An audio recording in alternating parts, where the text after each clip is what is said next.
We have located the new ring. Send the Nazgûl. All of them. I know what you fear, Tony. Vậy là sau bao năm mong ngóng thì cuối cùng trailer chính thức của series phim Chúa tể những chiếc nhẫn của Amazon đã được ra mắt. Mặc dù cũng vấp phải vô số các chỉ trích gay gắt, tuy nhiên thì đó vẫn là một siêu phẩm đáng được mong chờ. Vậy trailer đầu tiên này có những điểm đáng chú ý nào? Hãy cùng mình điểm qua những chi tiết xuất hiện trong trailer này nhé. Mở đầu trailer, chúng ta được đưa tới một vương quốc nào đó mang dấu ấn của loài người, vì tiên tộc và người lùn sẽ có những công trình cầu kỳ hơn khá là nhiều. Đặc biệt, điểm nhấn ở đây là ngọn núi mờ mờ phía sau, trông giống như ngọn núi cô đơn của người lùn Durin trong The Hobbit. Tuy nhiên thì đây lại là kỷ thứ hai của Trung Địa, thế nên đây sẽ là ngọn núi Menethama, hay còn được biết tới là trụ trời. Nó là ngọn núi trung tâm của hòn đảo Númenor, vậy nên đây sẽ là Mithama, vùng đất của các vị vua, kinh đô của Númenor, vương quốc hùng mạnh nhất của loài người tại kỷ thứ hai của Trung Địa. Tuy nhiên thì Númenor không nằm ở Trung Địa mà nó nằm ở ngoài biển. Đây là quốc đảo được các vị thần ban tặng cho loài người vì những đóng góp cũng như sự sát cánh của họ bên cạnh tiên tộc trong công cuộc chống lại chúa tể bóng tối đầu tiên của Trung Địa. Bức tượng trên màn ảnh, nhiều khả năng là Elrond, vị vua đầu tiên của Númenor, ông cũng là em trai ruột của lãnh chúa Elrond mà chúng ta biết tới. Aragorn là hậu duệ mấy chục đời của Elrond.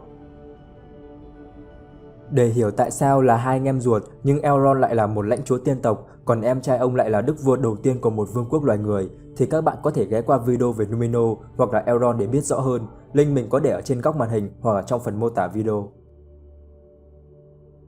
Quay trở lại trailer, phân cảnh tiếp theo đưa ta tới một viễn cảnh quen thuộc về thiên nhiên hùng vĩ của Trung Địa đã từng được tái hiện trong Chúa tể những chiếc nhẫn và The Hobbit của Peter Jackson. Nhưng tại đó lại có hai nhân vật kỳ lạ mang những thứ kỳ quặc trên lưng. Đây có thể là người dân bản địa, là những thợ săn dung mục, và những thứ cồng kềnh trên lưng họ đó chính là thành quả mà họ săn được.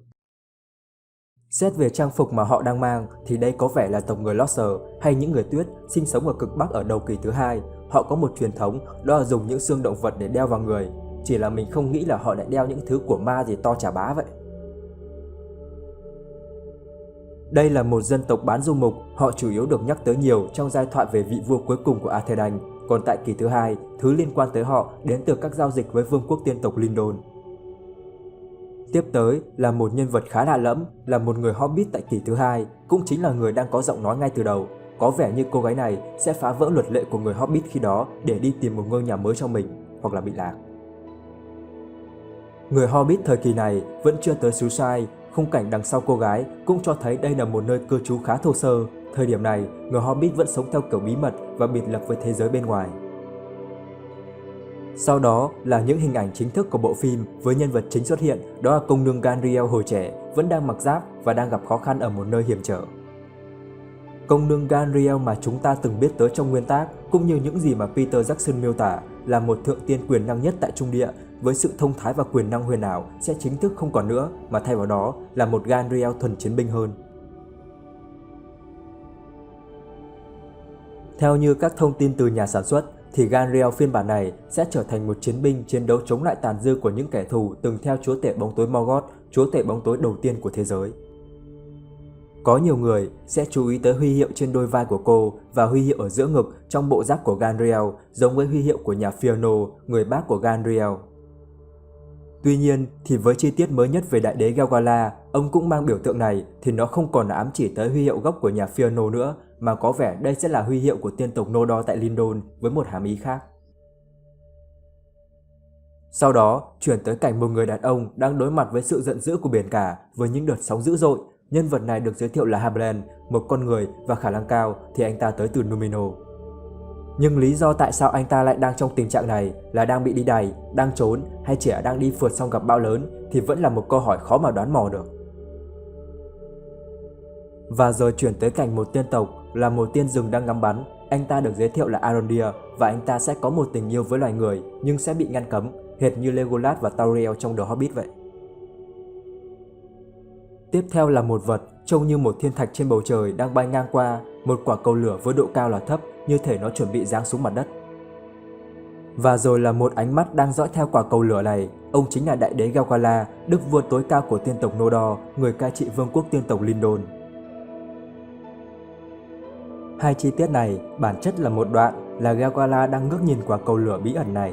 Theo như mình hiểu thì quả cầu này giống hệt như một vị thần đang giáng trần vậy. Trong lịch sử của Trung Địa, sự kiện này cũng đã từng xảy ra rồi. Đó là lần giáng trần của thần chiến binh Valathuka, ông cũng đã từng giáng trần theo cách này, vậy nên đây có thể chính là Sauron đang học theo cách thức này để giáng trần như một vị thần tới Trung Địa vào đầu kỳ thứ hai. Điều này nằm trong kế hoạch lừa dối tiên tộc của hắn, nên hắn sẽ làm giống với một vị Vala để thật sự lấy được niềm tin của tiên tộc.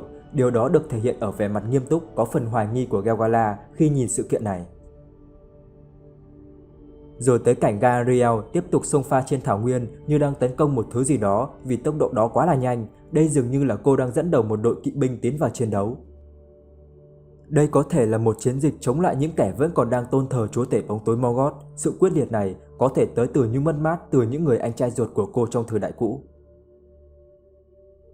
Nói qua một chút để mọi người nhớ thì Galadriel có 3 người anh trai nữa, trong đó thì 2 người đã hy sinh ở trận chiến ngọn lửa bất ngờ, còn người anh trai cả Finrod thì hy sinh khi bị Sauron bắt giữ sau một trận giao đấu quyền năng thất bại. Sau đó là cảnh tượng một người nào đó đang chạm mặt một con quái vật kỳ lạ, trông nó khác hoàn toàn với những con quái vật mà Peter Jackson từng khắc họa, nhưng để mà xét về sự tương đồng nhất thì đây có thể chỉ là một lối chôn hang động mà thôi. Rồi khung hình lướt qua thoáng chốc về một địa điểm rừng cây có các tiên tộc như đang dự một buổi tiệc tại đó. Mặc dù quá xa nhưng nhìn thoáng qua thì vẫn có thể nhận thấy nhân vật chính là một người tóc đen và một người tóc vàng. Đây có thể là Gelgala và Galadriel. Và với một chiếc bát lớn gần bên thác nước, rất giống với bát nước ở Lord Lorien trong chúa tể của những chiếc nhẫn, mình đoán đây là Hai Lindon, một vùng đất cư ngụ của tiên tộc Sindar tại Lindon, lãnh địa mà Galadriel làm chủ tại Lindon. Tiếp theo là khung hình của một người lùn xuất hiện. Một trong những điều quen thuộc của Chối Nhẫn đó chính là người lùn. Ông được giới thiệu là hoàng tử Durin IV của Khadum, hay còn được gọi là hầm mỏ Moria về sau. Durin IV cũng được tính là tổ tiên của chính Thorin và Gimli trong chúa tể những chiếc nhẫn và The Hobbit. Khi ông được giới thiệu là Durin IV thì mình bắt đầu có cảm giác hoài nghi về dòng thời gian của series phim lần này, vì Durin IV xuất hiện ở trận chiến liên minh cuối cùng giữa tiên tộc và loài người cùng với thầy của Isildur, người được cho là cũng sẽ xuất hiện trong phim. Nên đáng lẽ ông sẽ phải cho ra mùa sau, hay đây lại là một bộ phim với các câu chuyện đa dòng thời gian, hoặc là ông được cho ra đẻ sớm để quẩy cùng cha mình. Nó có ghi rõ là ông mới chỉ là hoàng tử thôi mà.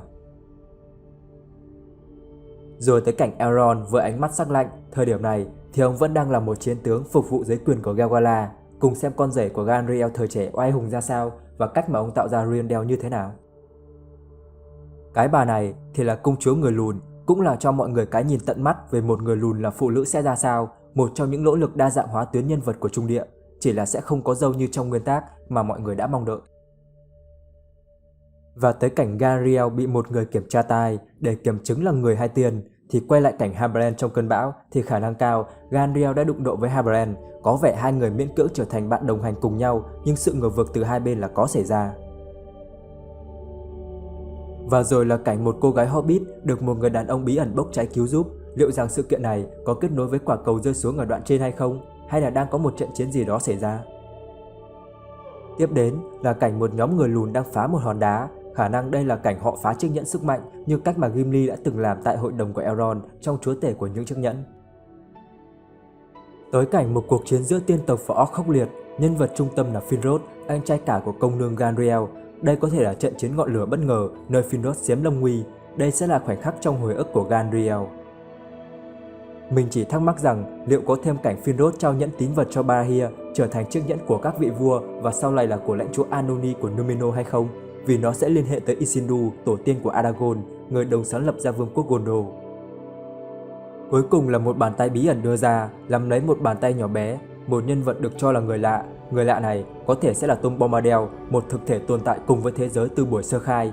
Cũng có thể đây là Sauron trong hình dạng là một vị thần ban tặng với cái tên mới là Atlanta, hoặc cũng có thể là một Istari, một pháp sư của Trung Địa. Tuy nhiên thì về áp phích của người này có hình một quả táo đang cầm trên tay.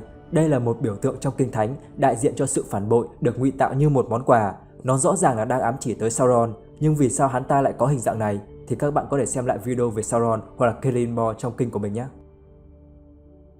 Đó là toàn bộ những chia sẻ của mình giải thích về những hình ảnh xuất hiện trong trailer đầu tiên của series phim Chúa tể những chiếc nhẫn của Amazon. Bộ phim sẽ ra tập đầu tiên vào ngày 2 tháng 9 năm 2022. Các bạn nghĩ sao về trailer này? Liệu có đáng để chúng ta mong chờ không? Hãy cho mình biết ý kiến dưới phần comment nhé. Còn bây giờ thì xin chào và hẹn gặp lại ở các video phân tích tiếp theo về thế giới chúa nhẫn. Bye!